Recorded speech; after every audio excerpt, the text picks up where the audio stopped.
Hello everybody and welcome back. Today I'm going to teach you how to do a wind power up. So let me show you what this is going to do. So now when I'm going to press a button, I'm going to push these blocks away, as you can see right here.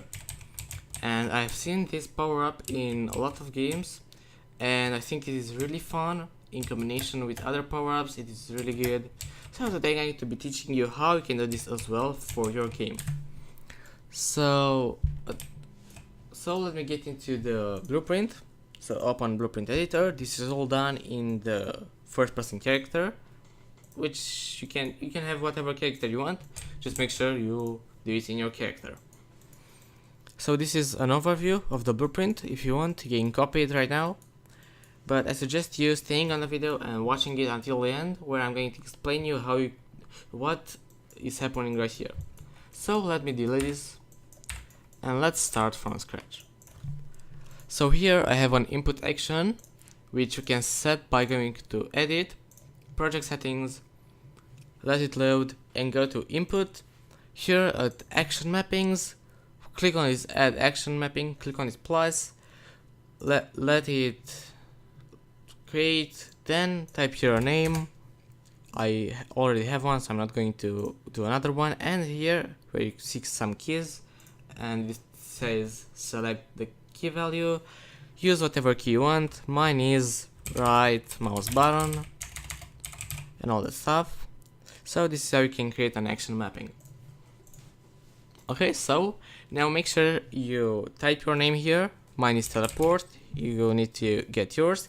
Make sure you go to input action events and get it from there, so you don't get some other node.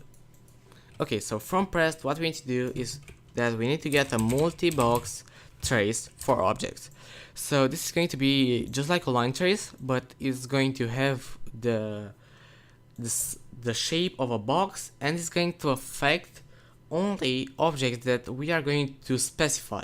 So this is where 4 objects come from. Okay, so let's get from object types. Let's make an array, and here we're going to set what objects we are going to affect. So let's get world dynamic, pawns, and physics body.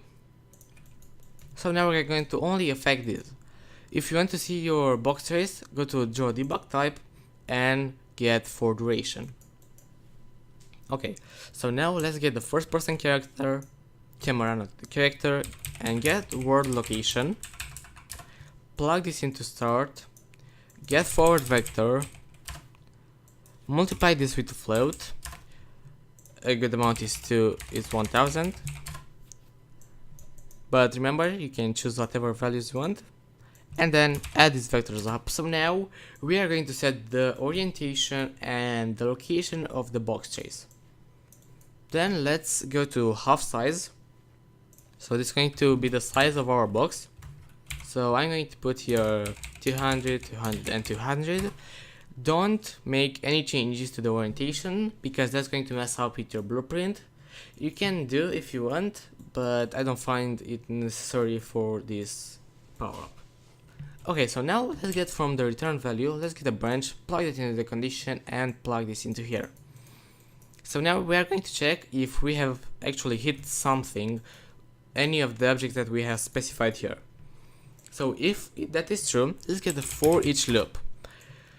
This node right here is going to help us to actually see what we have hit and what we can get, what information we can get from that actor. So from array element, get a break hit result, and in order to see if this is working, from hit actor, get displayed name.